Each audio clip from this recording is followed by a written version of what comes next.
Hi friends, ഇന്ന് ഞാൻ തയ്യാറാക്കാൻ പോകുന്നത് ഒരു ബ്രേക്ക്ഫാസ്റ്റ് റെസിപ്പിയാണ്. ഒരു ദോശയാണ്, ചെറുപയർ ദോശയാണ്. ഇത് വളരെ ഹെൽത്തി ആൻഡ് ടേസ്റ്റിയാണ്. അതുപോലെ ഉണ്ടാക്കിയെടുക്കാൻ വളരെ എളുപ്പവുമാണ്. നമുക്കിനി അതെങ്ങനെ തയ്യാറാക്കുന്നതെന്ന് നോക്കാം. ഇതിൻ്റെ ഫസ്റ്റ് സ്റ്റെപ്പ് എന്ന് വെച്ചാൽ നമുക്ക് ചെറുപയർ എടുത്ത് വെച്ചിരിക്കുന്ന ചെറുപയർ ഒന്ന് കുതിർക്കണം, വെള്ളത്തിൽ ഇട്ട് കുതിർക്കണം. നമ്മൾ സാധാ ദോശയ്ക്കും ഇഡലിക്കും ഒക്കെ അരി അരയ്ക്കുന്ന പോലെ, അരി കുതിർക്കുന്ന പോലെ അതൊന്ന് വെള്ളത്തിൽ ഇട്ട് കുതിർക്കണം. ഒരു 8 മണിക്കൂറെങ്കിലും കുതിർത്ത് വെക്കണം.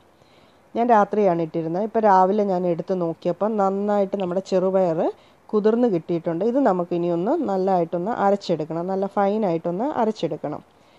2 സെറ്റായിട്ടാണ് ഞാനിപ്പം അരച്ചെടുക്കുന്നത്.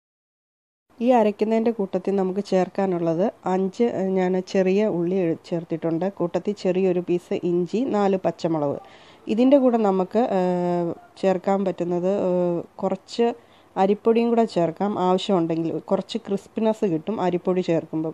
രണ്ടാമത്തെ സെറ്റ് അരച്ചപ്പം ഞാൻ കുറച്ച് തൈരും കൂടെ ചേർത്തിട്ടുണ്ട് പുളിക്ക് വേണ്ടി. പിന്നെ ആവശ്യത്തിന് ഉപ്പും കറിവേപ്പിലയും കൂടെ ചേർത്തിട്ടാണ് ബാറ്റർ റെഡിയാക്കി എടുത്തിരിക്കുന്നത്.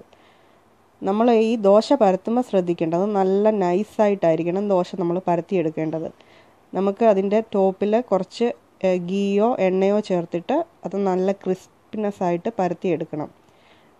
അത് ദോശ നല്ല തിക്കായി കഴിഞ്ഞാൽ അത് കഴിക്കാൻ അത്ര ടേസ്റ്റ് കാണത്തില്ല. ഇത് നമുക്ക് തേങ്ങാ ചട്നിയുടെ കൂടെ കഴിക്കാനാണ് നല്ല കോമ്പിനേഷൻ.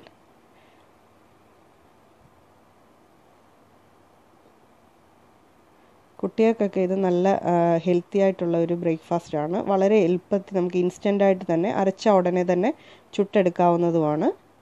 അങ്ങനെ നമ്മുടെ ചെറുപയർ ദോശ നമ്മുടെ റെഡി ആയിട്ടുണ്ട്.